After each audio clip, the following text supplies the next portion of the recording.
Aux yeux de Dieu, ma vie était inacceptable. Lorsque j'étais jeune, j'allais à des fêtes et je buvais de l'alcool. J'allais aussi en boîte. Un jour, j'étais en train de regarder la télévision chez moi lorsqu'un pasteur est arrivé et m'a dit « Si tu demandes à Dieu de te montrer son vrai peuple, il te montrera son Église. » Je ne savais pas comment parler à Dieu ou comment prier. Et cette nuit-là, j'ai prié pour que Dieu me montre son Église. C'était un vendredi soir.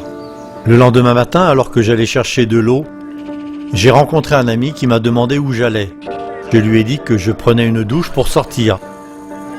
Alors il m'a invité à aller à l'église avec lui. J'ai dit « Oui, bien sûr ». Puis, après être allé chercher de l'eau, je me suis douché et je suis allé à l'église avec lui.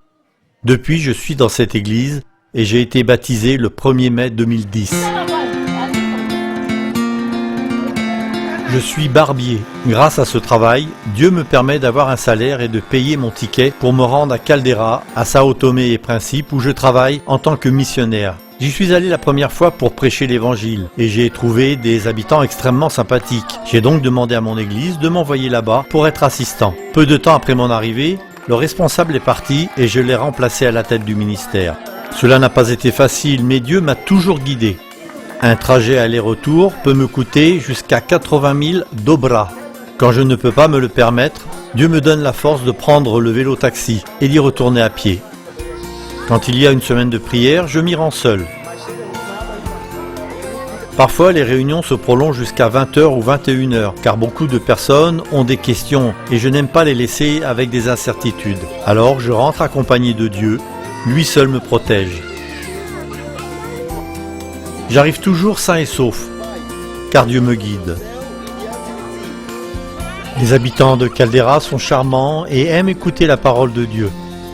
Notre plus grand défi est de trouver un abri où nous pouvons nous réunir pour prier notre Dieu. Les mercredis et vendredis, nous adorons Dieu sous une lampe solaire et tous les sabbats, nous lui rendons gloire dans une petite maison. Nous prions Dieu de nous accorder un abri.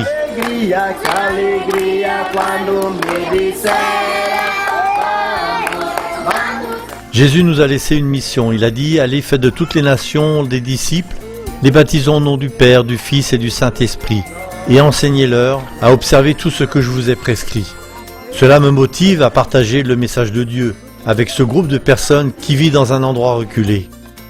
Que Dieu nous bénisse et qu'il nous aide à faire avancer cette œuvre à Caldera et à atteindre les communautés qui environnent cette ville. Merci de prier pour que Dieu nous aide à remporter cette bataille et pour que nous puissions prêcher l'Évangile.